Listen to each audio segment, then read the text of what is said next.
आपके साथ अनु और आप देख रहे हैं जी टीवी न्यूज चैनल। आइए नजर डालते हैं आज की कुछ महत्वपूर्ण खबरों की ओर।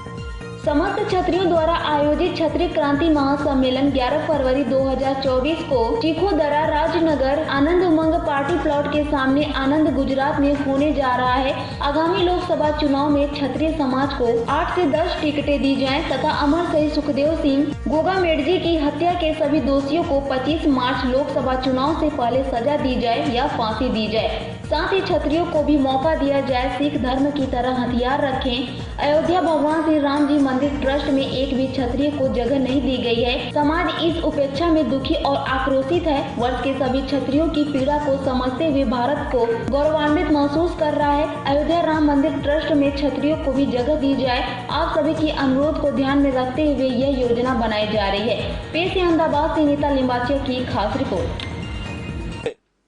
आनंद में क्षत्रिय क्रांति महासम्मेलन आयोजन तारीख 11 फेब्रुआरी 2024 बपोरे 1:50 करवा जई रह्या छे।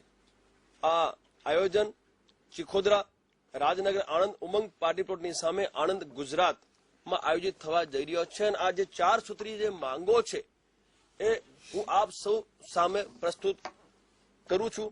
एमां जे पहेली अमारी मांग छे आगामी लोकसभा चूंटणीना क्षत्रिय समाज ने 8 થી 10 टिकिटों फाळववामां आवे तेमज अमर शहीद सुखदेव सिंह गोगामेडीजीना हत्याना तमाम दोषीओने एनकाउंटर अथवा फांसी आपवामां आवे ते पण 25 मार्च का तो लोकसभा चूंटणी पहेला साथे साथे सिख धर्मनी जेम क्षत्रियोने पण शस्त्र राखवानी परवानगी आपवामां आवे अने अयोध्या भगवान श्री रामजी मंदिर ट्रस्ट में एक पण क्षत्रिय ने स्थान आपायु नहीं।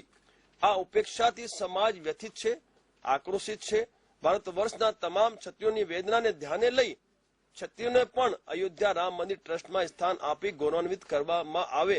आ लॉरेंस ना नामे एमना जे पालतू जे माणसो छे एमना द्वारा फोन ना माध्यमथी धमकीओ आवी छे, जानथी मारी नाखवानी धमकीओ आवी छे। अने ए तो मूको साहेब आ लोकोए मारी रेकी करी छे। मैं पोते 3 जनवरी रोज मैं पोते मारी गाड़ी पाछळ आ लोकोने मारी बीजी गाड़ी में UP 45 गाड़ी में बैठा था। हूँ आयो एकदम मने जोईने चौकी गया और मने जोईने भाग्या एटले समझ्यो के मारी रेकी थई रही छे।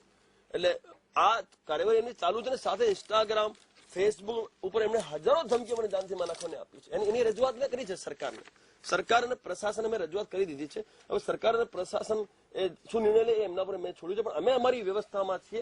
હું પોતે ફોજી છું, 8 વર્ષ કાશ્મીરમાં રહ્યો છું અને હજારો આતંકી અમે ઢેર કર્યા છે। અમને કોઈ ફરક નથી પડતો આવા લોકોથી, પણ તોય સરકાર પ્રશાસન ન હોય અમારું દાયિત્વ તો અમે જણાવ્યું છે અને અમારી જે વ્યવસ્થા છે એ તો છે જ। એટલે અમે અમારી રક્ષા તો પોતે કરીશું જ, પરંતુ સરકારના પ્રશાસન પર ધ્યાન આપે તો એમના ઉપર કેસે થાય અને જે બીજી જે ઉપયુક્ત કાર્યવાહી કરવી એ કરી શકે સરકાર।